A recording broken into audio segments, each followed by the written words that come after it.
Welcome to Poems On. This is the 9th episode in a series. This theme today is a new theme. The theme is nature. I'm Al Basile. My guest today from literally the other end of the earth, from Tasmania, is David Mason and Callie Conan-Davies. And welcome to you two. It's great to see you. Great to see you. Fantastic. It's amazing to be here, Al. Fantastic. Yeah, you're here, and yet you didn't have to stop being there, so it's kind of good. That's the way I like it. It's great. Okay, so let's start the program off the way that we always do. And Chrissy, if you will read first, we'll get to hear your poem first. Wow, straight into it, eh? Yep. Great. Right. Mhm. All right. Okay, we're screen sharing, so we can read along as we listen. Yeah. So Yep. I'll just say it, just a quick word. I mean, I thought we might start with this one before we even start talking about nature, because it's not a problem of a word. It's just such an indefinable word. Isn't it everything? To me, it just means all. So is there anything that isn't nature? But anyway, the part of this existence, of this life, that draws me, that I can't control uncontrollably, is the sea. That's where it all lives for me. So this one is called By Sea. If I were to write on water, where would I start? Mountains? Mouths? Drownings? Drought? The world grows bluer. The world grows in disorder. Old sea, old friend, empty as a cathedral. One white gull witnessed my first loss. It wasn't its stare, but its flight that hurt the most. Blue throat, green throat, the sea is devoted to salt. I can't speak sea, its difficult shifts and cold percussive syllables. Anti-terrestrial, it makes utter nonsense of prepositions. The tide is running in and out, the dipped oar is broken, the seal is everywhere at once. The sea is master of narrative shocks. Underwater, no punch lands, plans get wrecked, heroes get washed up, soundtrack, boom, theme, entanglement. The sea grows fishtails, wild rivers, water drops. The sea has deep lungs, bringing bone from the shadows to the light. Where it tips from view, we call the horizon. Because things vanish there, it seems reliable and final. Explorers, don't believe your eyes. No line is ever final. The sea brims with paradox. Raw and roomy, it will stifle you. Full of water, none of it drinkable. Always another way. By sea, by sea. For its mercurial surface, its deep attentiveness to loss, I go in, because something enormous is changing its tune again and again and again. Oh, thank you. Are you one of those people who draws your spiritual nourishment from being close to the sea? Have you always lived close to the sea? Always lived close to the sea. So I think part of it is being an island person. There's a lot of studies about island people who were born and grow up on islands surrounded by water, and they know that they are. And it comes with a certain kind of psychology. Some people think it's insular. Some people there's all kinds of ways of thinking about it. But the thing is, sea level is my level.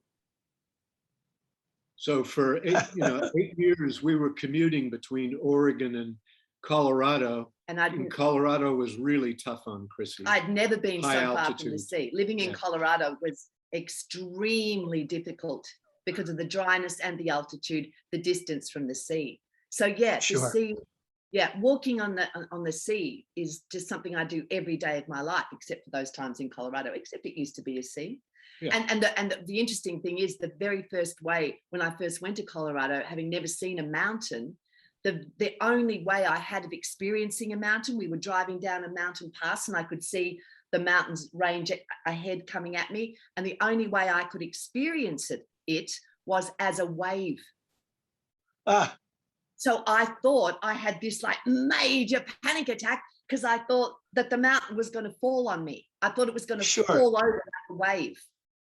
So that's how I see a mountain, really, is a frozen wave, a wave that's just caught in long time. I'd like to say a few words about that poem too, Al. Sure. Sure. When I fell in love with Callie, who I know as Chrissy, it was through her language, before I ever saw a photo of her or before I met her in person. And that poem, like everything else she's going to read today, is superbly written. And that's why we wanted to put the words up on the screen, so you could also sort of see the words as objects as well as hear them. It's just another way of participating in it. But there are so many levels in the way that poem works. There are kinds of image, like the image of the cathedral, right? So we're used to thinking of a forest as a cathedral because it has Gothic arches, of the branches. Sure. But the whole notion of the sea as a cathedral is something I don't think I've ever seen written before. There's the elemental physicality in the way she writes, where she points out that when you're underwater, no punch lands. Yes. Right? So this human. It's why it's so much fun playing under the water. But that whole human level of aggression and reality has to change. It has to be different, right? Then there's the way the poem plays with language, plays with itself as a poem. I can't speak sea, right? I can't speak the language, sea.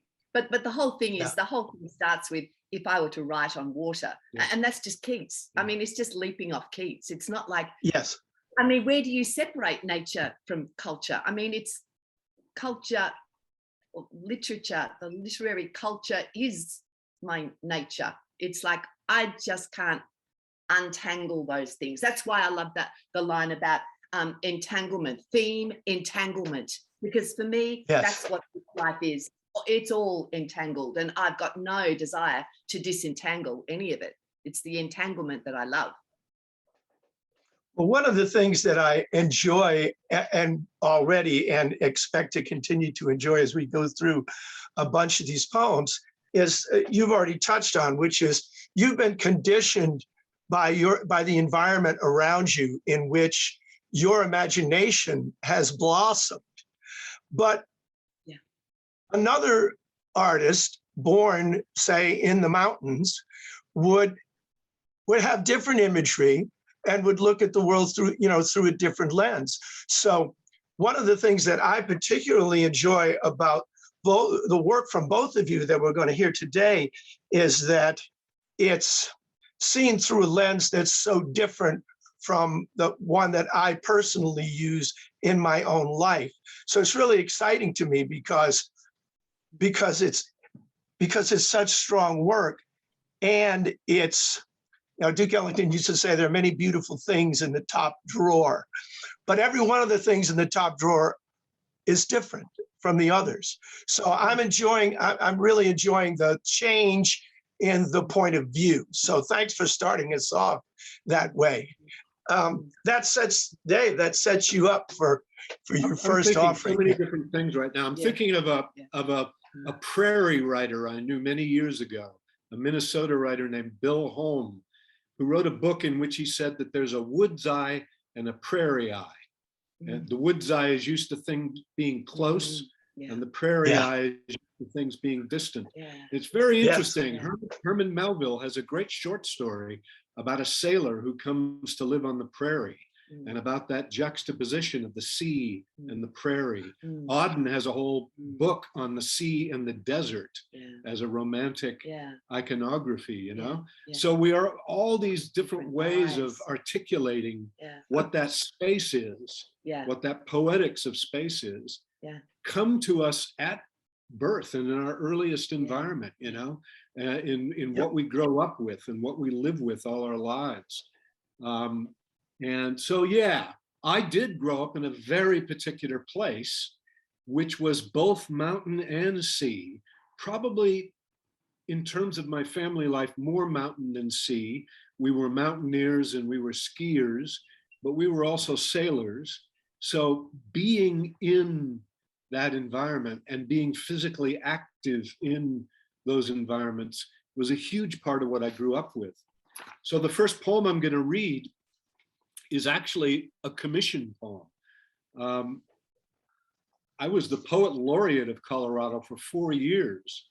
And when I took on that post, I said, so what am I supposed to do? And they said, well, nobody's ever really decided what you're supposed to do. So what do you want to do? And I said, well, I think what I really want to do is just see this state, you know, get around to every county in the state and try to see what's here. So I spent most of those 4 years on the road, looking around.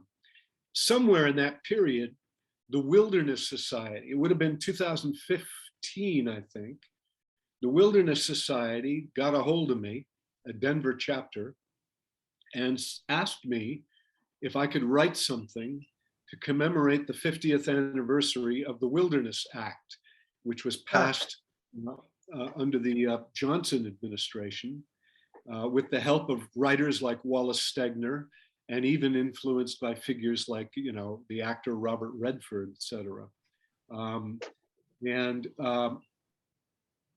So I thought about writing that, and I thought, well, supposedly I've grown up in wilderness. I grew up in the 1950s and 60s, a less crowded America. I grew up always going into the mountains, always going into the hills, always diving into a lake or diving into the Puget Sound. And yet I'm skeptical, maybe because I've done a lot of mountain climbing and other things. I'm skeptical that wilderness as some kind of virgin area without human touch, without human involvement, actually exists. Certainly in the modern era on the face of the earth. Right now, Chrissy and I are looking out a window toward across a wide river estuary. The Southern Ocean is out there, the Huon River's before us, and beyond the mountains we can see to the west is what's called wilderness. It's literally a world heritage dedicated wilderness.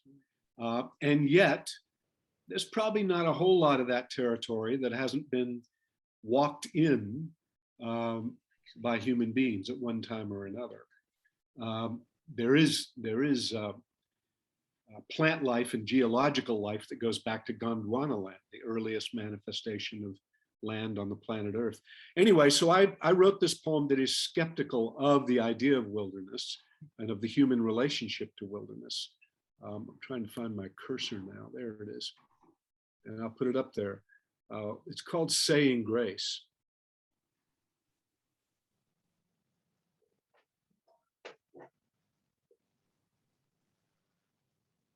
If every moment is, and is a wilderness to navigate by feel, whether half or whole, the river takes a turn. The forest has to burn, the broken fern to grow. The silence of a night of supplicating stars may answer us aright. Our worries and our cares are not the same as theirs. Give us this day more world than we can ever know. Thank you. To me, I think my first, I'm sorry, go ahead. No, I just give us this day more world than we can ever know. That is a kind of mantra for me. If anything is really evident on the face of the earth right now, it's that many of our political and social and medical problems are due to the fact that we haven't paid enough attention to the earth. And, Yep. We have been given the extraordinary gift of this planet, which is pure magic. And look at the destruction we wreak on it. It's unbelievable, the damage human beings have done to this thing. And it's time to turn that around. Well, I appreciate the fact that you did not adopt the tone that you could have, because what you say is certainly true. And you could have admonished the listener and the viewer with what humans have done to the planet, but instead you're kind of adopting the prayer form, Yeah. and that raises it. I think we need to live above the level of blame, although we all share the blame. I couldn't So agree more. yeah, so I thank you for doing that. I appreciate that. And then just in passing, the form of that poem, when I was a boy or an early adolescent, when Frost's last book came out, In the Clearing, that was the first time I had read poems of those very narrow lines, but very evenly, rhythmically, very, very even. And there is a kind of the form fits your tone, I think, because it creates a kind of a simplicity and purity of expression that is appropriate to what you're saying. Yeah, Frost is great at that. In that last book, there's this poem called Away, which is also Oh, yes. a short line. Yeah. Yeah. Well, this is good. Okay, I'm going to respond by saying that in what is at least superficially a sharp contrast. I've lived my entire life in cities, with the exception of a few months when I was in the Army, and well into cities, not suburbs, but urban areas. And I was a teacher for a long time, and it's the nature of the teaching year that you can get overwhelmed in the fall and not come up for air until June. And so when I stopped teaching, which is going on 16, 17 years ago, I began to notice my surroundings in the city more. And with the quarantine year, because I've been in my house even more, I'm really, this is my point of view, is when I leave the house, I have the time to look around and not just look at my feet and which way they're walking. So this is a poem called The City Dweller Copes with Quarantine. And it's certainly not addressed to people like you, more like the people with whom I taught. You haven't lifted up your eyes to see the spring in years. If pressed, you'd say you didn't have the time while jumping through the hoops of making it to work or getting caught in traffic while the errands multiply. So every year on branches overhead, the buds have crowned unnoticed on the stems. And underneath your nose, the blades of green have cut their way through last fall's sodden leaves to blaze a trail for this year's daffodils. Indifferent to your inattention, nature goes about her business. Now, for once, you're at a standstill. Be at last a witness to the season. Let yourself be changed. You too belong to reawakening. Fantastic. That's beautiful. You know what? Yeah. No, please go. No, I'm struck by the way in which poems about nature or the elements or whatever we're talking about are also always about the psychic state. Yes. And I too have had to learn to walk without always looking at my feet. I am a heavy-headed boy. Yeah. Right? He looks And- down. Yes. It's funny when you're walking together because Davey's looking down at his feet and I'm looking. It's really Well, somebody's watching where you're going, so that's good. Yeah. So, but the fact, the way you end with change. Yeah, that's the thing, isn't it? That's what, if we're talking about nature, to me, another a synonym for that is simply change. That if Yes. you're living in the changing world, then you are alive to nature wherever you are, sitting in a basement or anywhere. Yes. Your consciousness Yes. is tuned to change, then you are alive. And you are Yes. a nature boy, Al. You're a nature boy. Well, I like to say that I we are all part of nature, and nature is in us. And it just so happens that I like to focus inward a lot. And I often see the natural world as a metaphor for my inner world. Yeah. And so that's where this came from. So, of course, the differences are only on the surface because we're all of us trying to look into things. Yeah. To see into the life of things. Yeah. As Wordsworth said. Yeah. Yes. Yeah. It is Terrific. Yeah. All right, I think we're well joined and running. So you're up. Well, speaking of just we can get the next one up. This next one then. I'll let you talk before. Okay. This next one of mine, just going to what you were saying about looking around you, about having that time to stand still and actually look and be a witness to what is actually there before your eyes. It's to witness what's going on. And so this next one of mine is that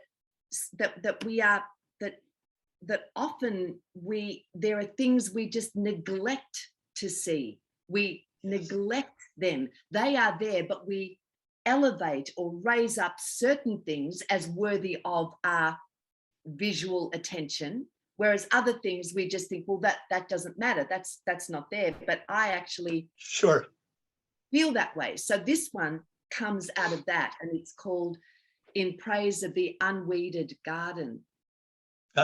Yes. So of course there's the whole tradition of garden poems, and Marvell is one of my favorite poets and greatest influences. So so in the tradition of mower against gardens, this is In Praise of the Unweeded Garden. Temple of fennel, fleabane, amaranth, mine of the raking wind, mound of the muddled bones, daylight shades and starkens like a pencil, and rough boards weep tar of Tartarus, son of chaos. This is where the unwanted share the water and break up the pebbles into loam. Millipede, snail, codling moth, in each other's way are never wrong. Hopbush, wattle, the seeds of medicine abide herein. Most of the world is hidden and grows like the dark bulb in the stronger darkness. In the ragged apple tree, on one leg, a heron. In their own strange ways, things spread and manage to fall into place like old books, cloth bound. That's the language is beautiful. I'll give you a musical parallel. Jazz players, at least the ones of my stripe that go back to the history, we believe that that when you take a solo, you should have no unnecessary notes. Every note should count, should be in the correct place, should strike the correct note. And that's what I love about the progression of words, the ordering of the words, and the choice of the words that you have here. And that's not really separate from what's expressed, but it's definitely a layer beyond merely what's expressed.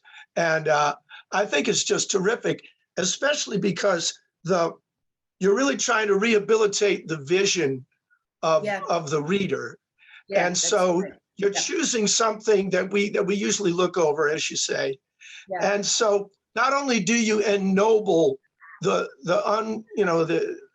weeds in the garden by what you say, but you create this gloss of words that ennoble it on a whole other level. So I think it's very apt. I love this poem. So thanks, Al. And but there were two aspects of that same quality you're talking about, Al, that really struck me. And one is the use of the gods. And the gods are they're not window dressing, they're not decoration, elusive decoration. The gods are understood as the Greeks understood them, as elemental forces, as ways of understanding that which is and that which is powerful. And medicine and healing and all those herbs comes out of one's humility before the gods, before nature, before the natural world, and the effort to understand that which is. So another way in which Callie and I are a lot alike, though we came at it from different directions, from different sides of the earth, is in this kind of obsession with the Greek gods as living forces, not as abstract literary concepts.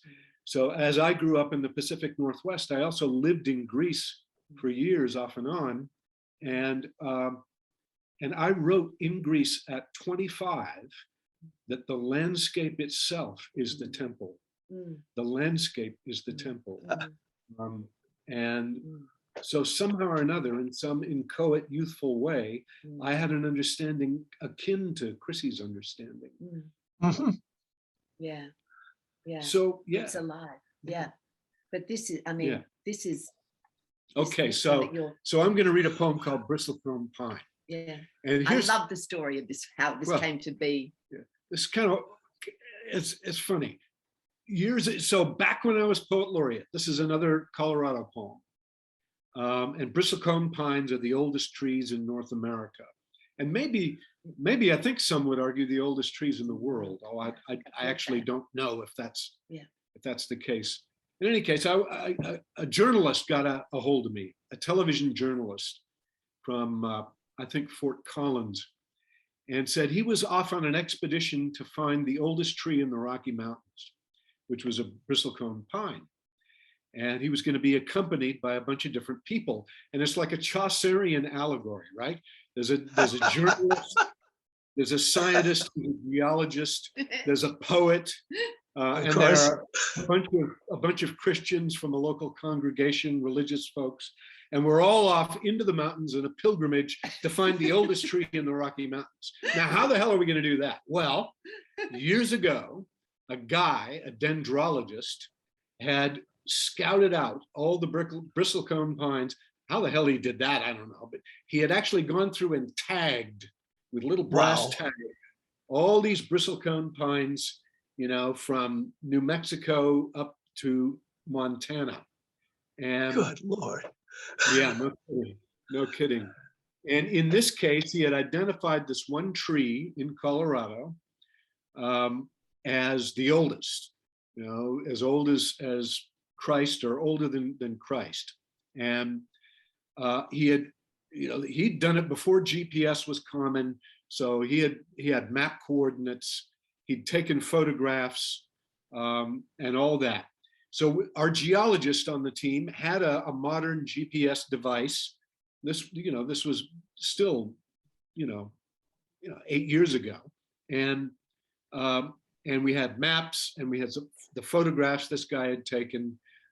We had his notes, and so we all drove our cars into the central Colorado mountains, parked our cars, and started hiking in. And we arrive at this steep scree slope, the rough rock that falls down mountainsides, where we can see some bristlecone pines.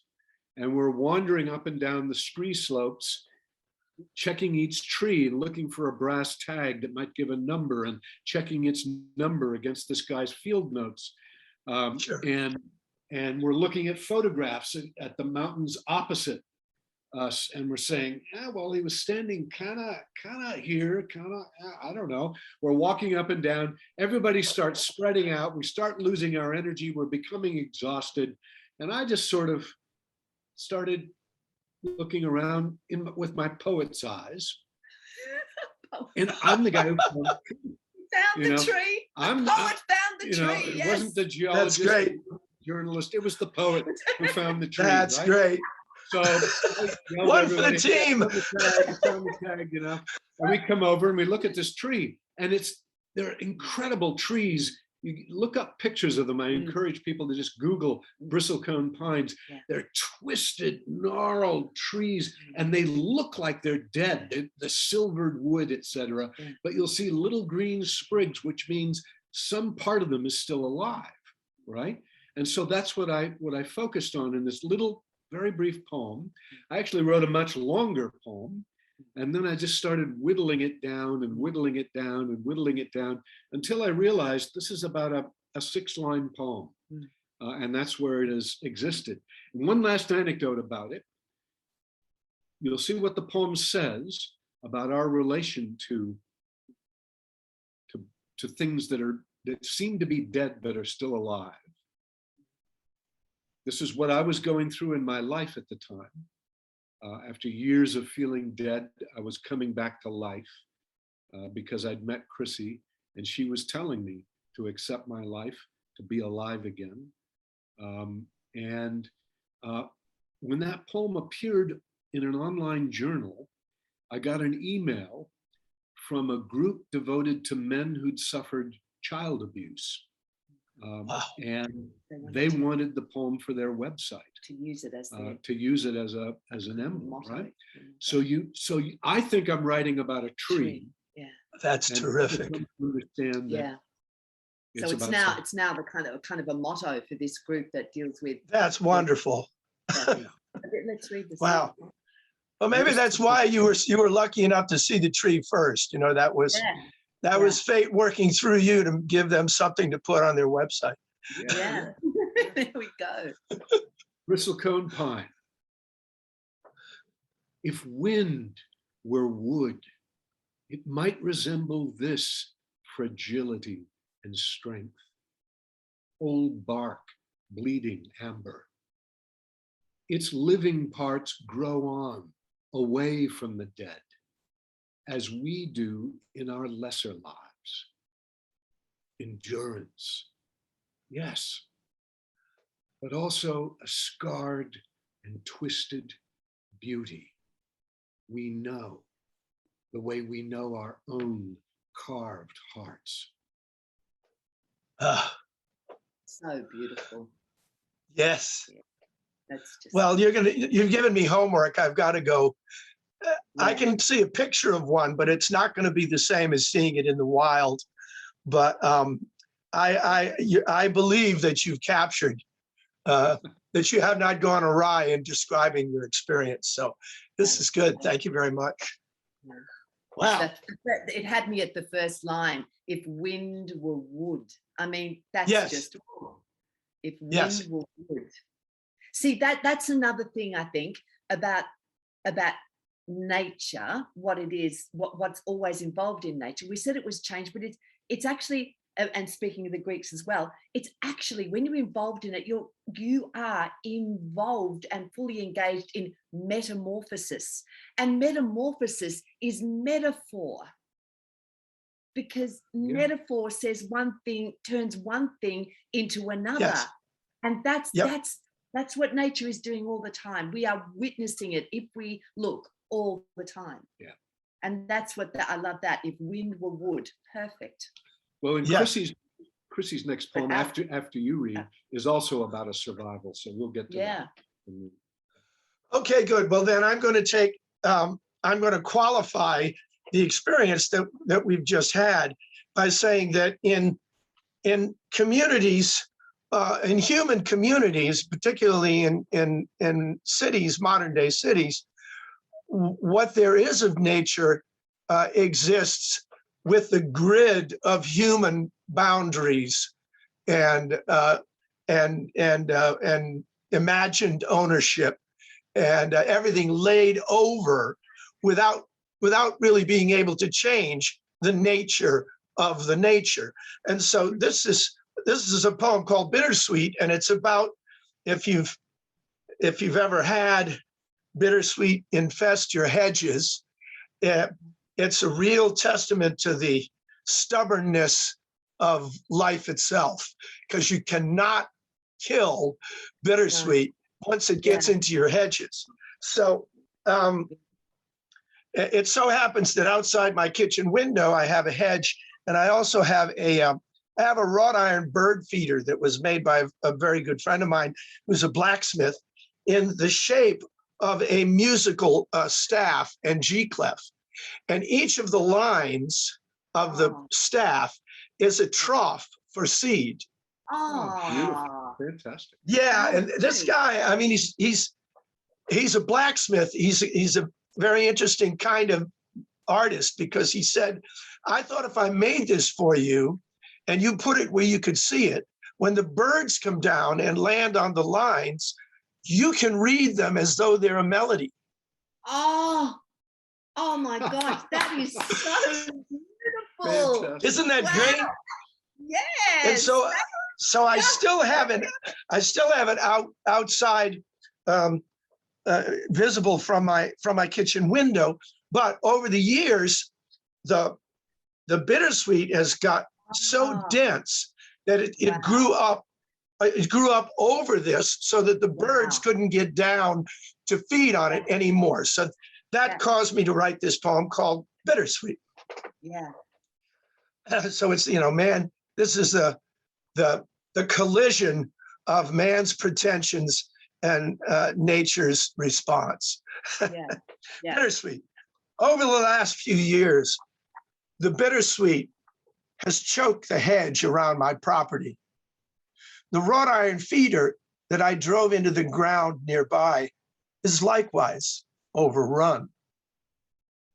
Unstoppable, the twisting tendrils curl around the metal troughs and keep the birds from lighting there to feed, so I no longer see or hear them from my kitchen window. I'll never stop the bittersweet. It will outlast me.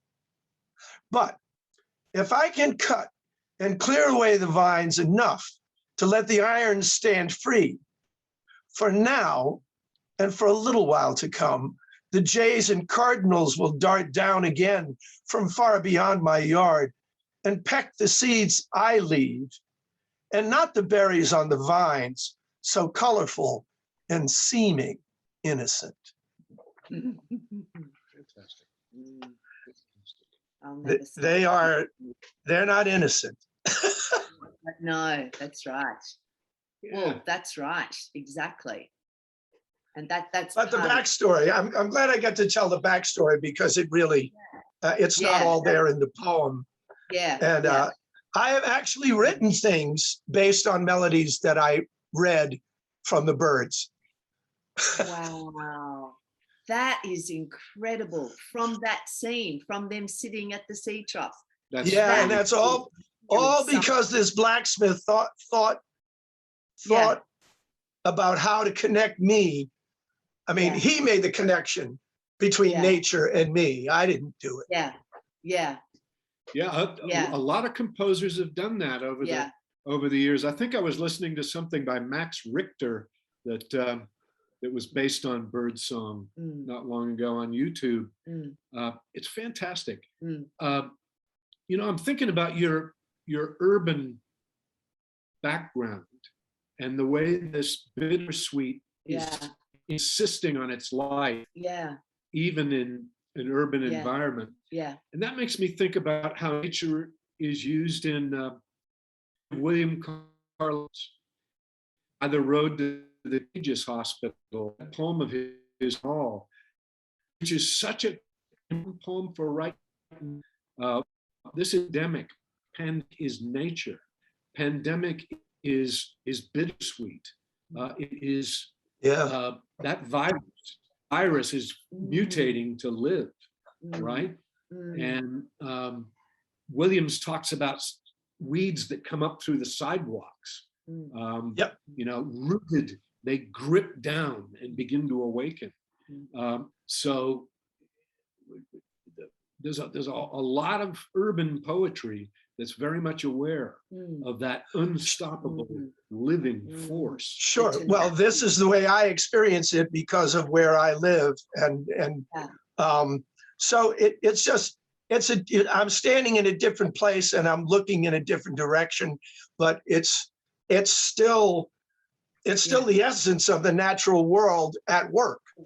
Yeah, that's right. Even in this built environment, there's the underworld. It's almost like nature as an underworld thing that just keeps insisting up into consciousness. You know, you can't. Oh, sure. You know. Oh yeah, Frost has got a poem about a house. I'm sorry. Go ahead.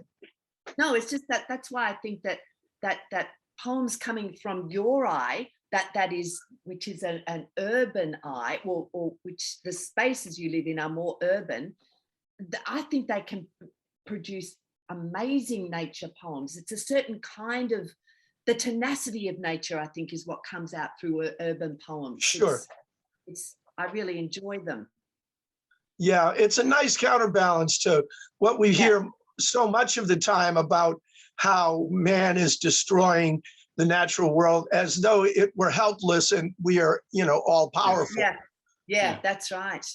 The natural world fights back, doesn't it? Yeah. Yes. Flood, yeah, fire, it will have its way. Yes. Oh, yes. Yeah. That's right. Well, good. Well, thank you very much. And we go round again. Yeah. Oh, yeah. Well, okay. Well, this is what I was thinking. I mean, when we're thinking about the different eyes that we bring to looking at the world, one of the things that I think distinguishes the way I write, that makes it what it is that I am just so fundamentally a solitary creature. I'm not what are they called? A social butterfly. I'm not a social person. I don't see it's not where I draw my energy from people, and I've lived. So I'm a solitary person. I do most things alone. I don't understand going for a walk in a group. I mean, you walk alone. Walking alone, you live alone. I mean, living with him is the first thing I've ever done. It's the first human I've ever shared space with. It's hard for me to be around humans. It's okay.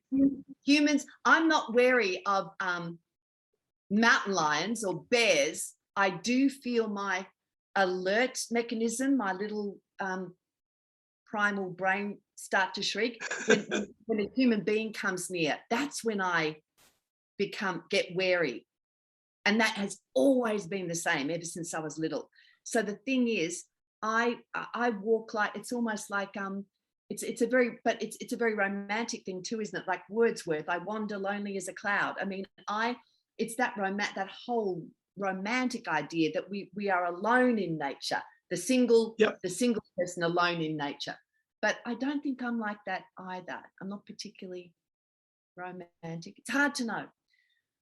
What I do know is that my eye is a very alone eye, and my poems aren't peopled.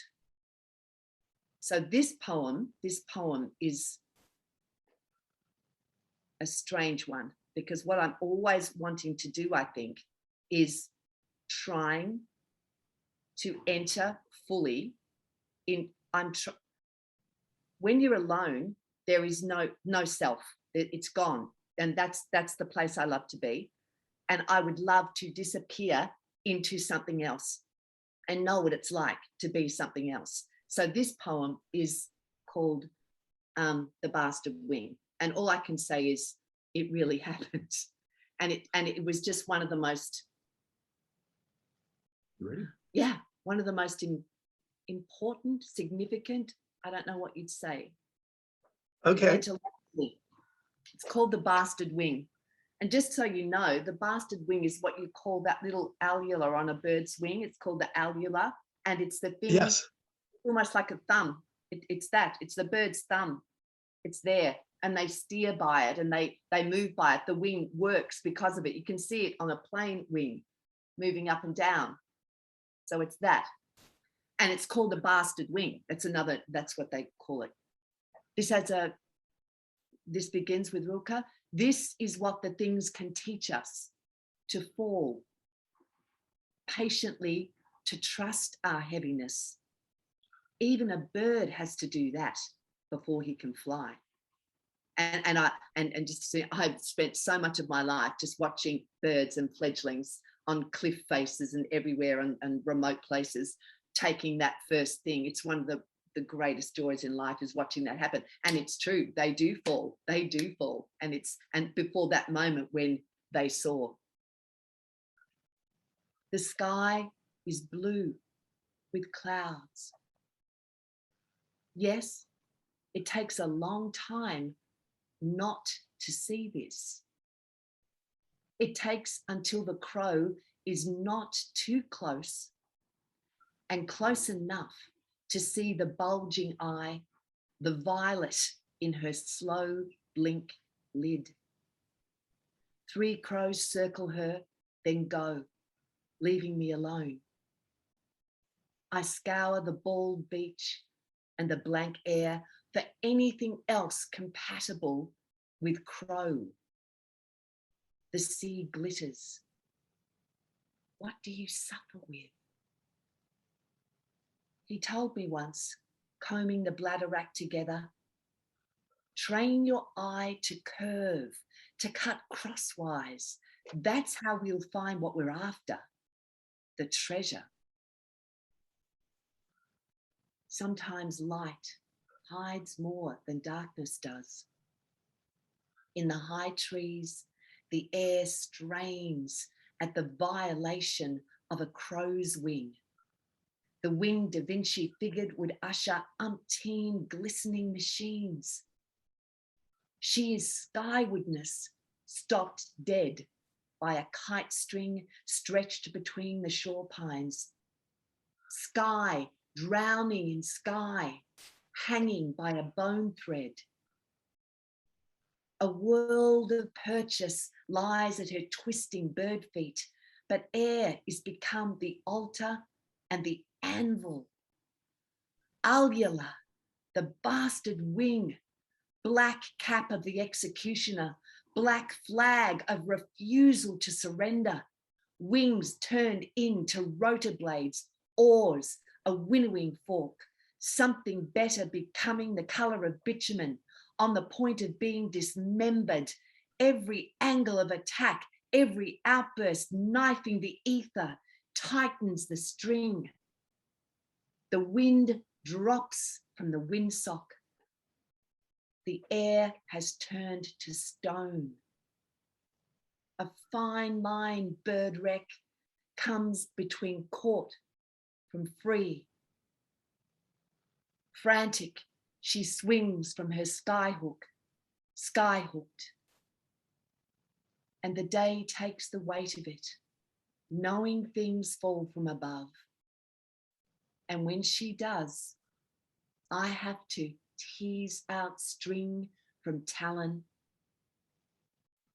Touching this is barely more than empty. But when the heart revives, it has a lot to prove. A crow stares out of the biting wind, a belief in love that will not be made nothing of.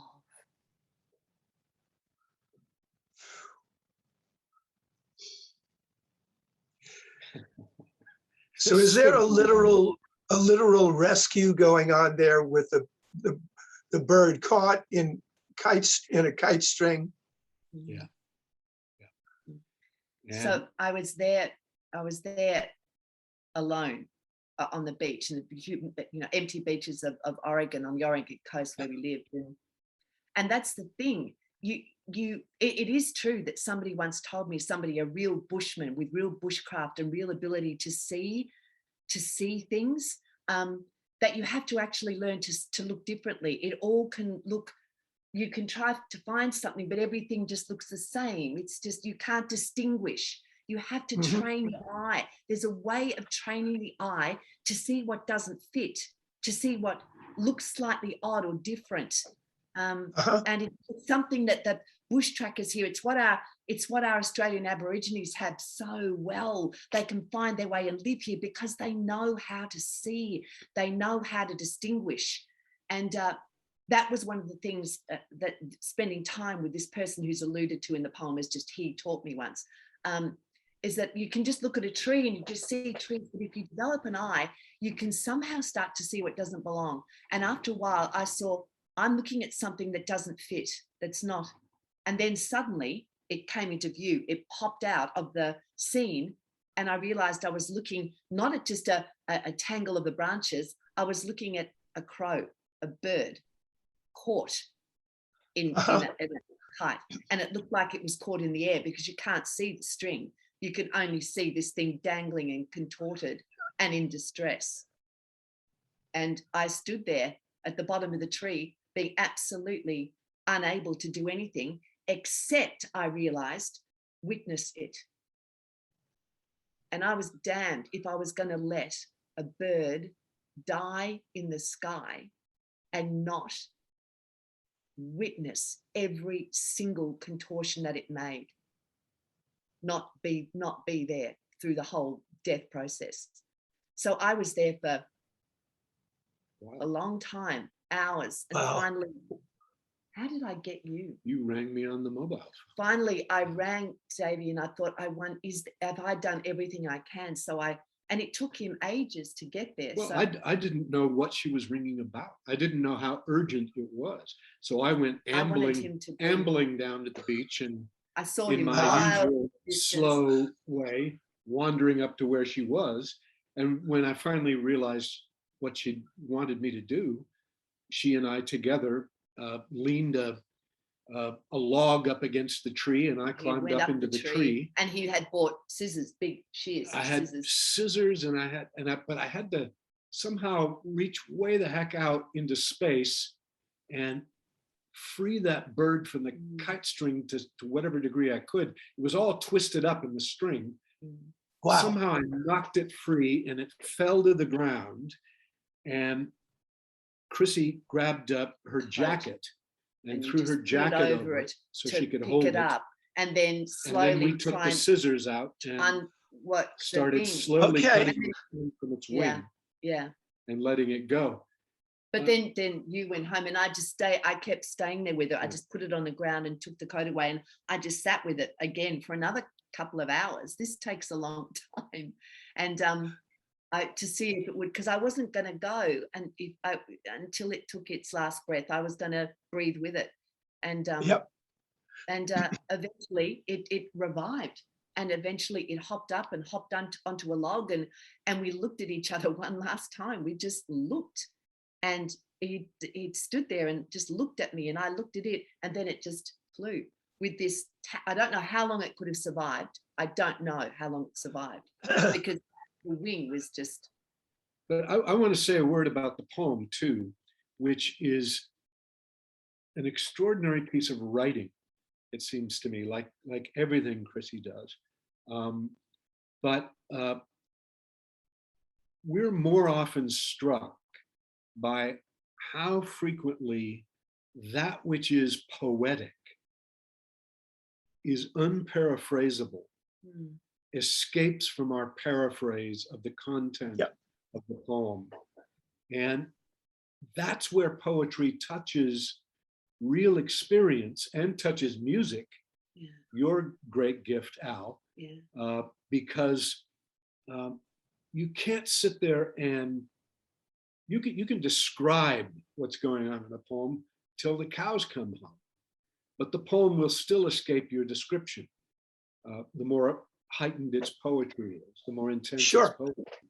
And the same thing will happen with music. You can talk about it till the cows come home, but eventually you got to just play it. And that's the thing that happens. And that is our experience of living in nature and living in the city and living in life. It is our visceral and emotional and mental response to being alive in the world. It's now. It's what's happening now. What do we see? And so how do the arts involve us in this? Well, what they do is Ruskin said it, right? Ruskin said that all the arts aspire to the condition of music. And music probably does it better than anything. But it involves us in this intensity of experience that cannot be paraphrased sufficiently. That's where the poetry resides. Okay, so let me give you what I take away from this poem, which is very closely related to what you just said.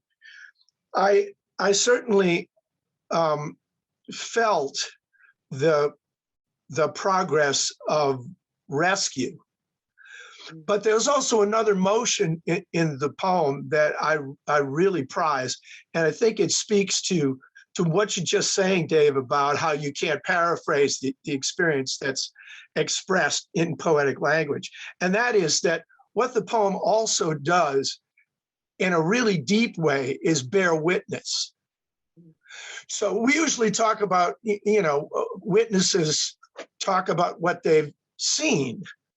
But for me, the phrase bearing witness, which I think of in deeper terms and in biblical terms, is that you only bear witness to what strikes the deepest, in your experience. And so it was really clear. I didn't know all the details that you've just given me about the physical activity that you went through, but I knew that the language evoked this tone of bearing witness that to me it's very rare.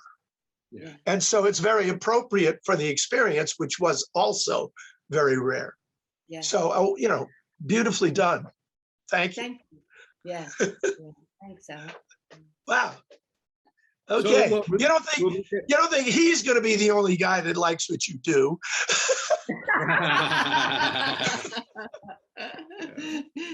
He's my first reader. Yeah. The rest of us have to have a chance too, So I'm going to make a transition to, I read two poems that sprang out of my years as Poet Laureate of Colorado, two little lyrics. I'm going to read two a little bit more effusive poems about Tasmania. And from the moment I first set foot in Australia, I somehow sensed, and Chrissy helped me learn, that this is an old place, old continent. New Zealand is nearby, and it's a newer set of islands with sharper peaks, etc. This is old country, and the Aboriginal civilization is the oldest continuous human civilization on the planet Earth. At least 65,000 years old, at least, and possibly older. And the oldness of it. D.H. Lawrence noticed it. He was only in Australia 100 days, and he wrote a wonderful novel about it called Kangaroo. And he got somehow through the pores in his skin what an old place this is. So when I first arrived in Australia up in New South Wales and was in a camper van, Chrissy's camper van, and often sleeping in a tent and waking at dawn to the chorus of the birds. My first feeling of being in Australia was, this is the beginning of the Yeah. world. Yeah. Okay. I am in the beginning. Yeah. This is the dawn of the world, Yeah. folks. That's really what it feels This like in is Australia. it. Every morning you Yeah. feel that in Australia. Yeah. It Wow. feels like it's the beginning.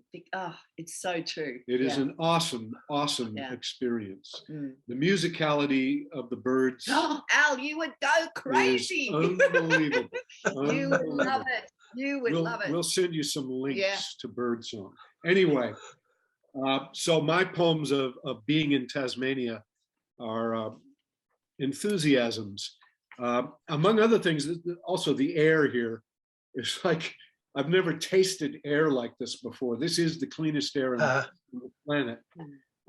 And the wind that comes from the west has come all the way from Patagonia. There is no landmass between us and Patagonia. So there's no Wow. pollution. There's nothing. Sure. There's nothing but ocean between us and the other side of the planet. So you could South actually America. eat it. You could just eat it by the plateful, just the air. Wow. You could eat the air. It's So I'm going to read you a poem called The Air in Tasmania. You also understand that, like America, this is a place with a history of genocide, a history of great woundedness, etc. So all this is happening together, the air in Tasmania. This green heart, afloat in Earth's more watery half, bears, like everywhere else, its lacerations. That the land takes flying lessons from the air, and the air's great cleanser, the sea. That cry in the near dark has yet to be identified. Open the window and listen. It comes to us like the earliest memory when we lay with no name at creation. But the world is not dew wet and new. The continents are islands too, dividing like cells in a microscope. Between here and Patagonia, titanic volumes of air, the whorls and currents cover the distances known to the whales and migrating birds. We share it with bush, the lizards, the fish, the green rosellas coasting up to a limb. From person to bird and back to a person writing late at night when the light of extinguished stars, having crossed an even vaster sea, can still be seen, winking in the same abundance we are given to breathe. Wow.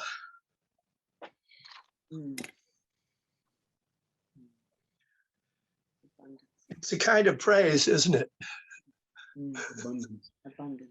I'm hearing a lot of grievance in the world, and there are a lot of things to be grievous about, I'm sure. Yep. But one thing that being in what we call nature, or just, I think maybe being anywhere, but being aware, being alert, can signal you to do is to be grateful for being alive and able to witness, able to see this. And that is the dominant emotion of my life in my latter years, in my years since I met Chrissy, is pure gratitude. When I open the curtain in the morning and look out at the world, I just say, thank you. Thank you for letting me be alive another day and seeing this. I'm so damn lucky to be able to see this. And that seems to be what I'm writing about more often than not. Well, it's an important thing that you're sharing that, because so many artists are not coming from a place of gratitude, and they are coming from a place of grievance, and the air is thick with their grievance, and the air is thick with, we've really come so close to despair, closer than I've lived through. And it's important to tilt against that as you've done, but you can only do that in an open-hearted way if that's where you actually are in your life. You can't make a positive statement because the world needs it. It's got to be the song that you've been given to sing. So it's terrific that you're sharing. I really believe in that. It's something I try hard to do myself because I'm a happy person and I don't dwell in darkness. So I try to spread light. So I think these poems they're whether they're good or bad, to me, is dwarfed by how needed they are. So so thank you. Keep getting them out there.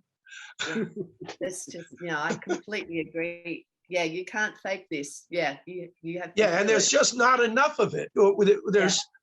There's 1,000 naysayers for everyone that wants to remind us how blessed we are. Yeah. You're so right. Yeah. So so that's good. Most of my life. That's always been true. I think that's always been true. Yeah. Wow. Well, let me.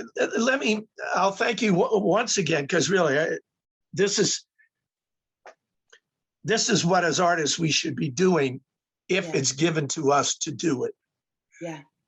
It's not given to everyone to do it, but if it is, then that's your job. That's right. That's exactly. I think I say that, but I realize that's my job. That's our job. That's what our job is. Yeah. Because who else is going to do it? Exactly. Only those who can even can bring it off. So okay, so terrific. I'm going to go to.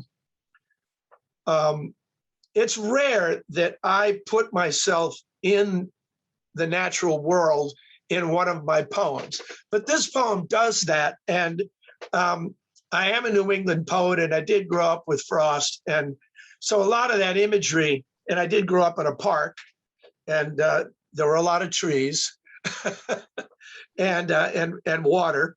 So this is a poem called No Entry, and it's about wintertime, walking in the wintertime and encountering a partially frozen stream. It's called No Entry. Walking in the brightness and new cold of a December morning toward the stream that marked the line between my neighbor's land and mine, I heard its bubbling rush and gurgle dimmed as though more distant. I approached the water's edge and saw that overnight a plunging snap with its sharp, sudden air had candied over all the moving surface, though the water surged along beneath. No new formed access was afforded there. The stream was still too wide to jump.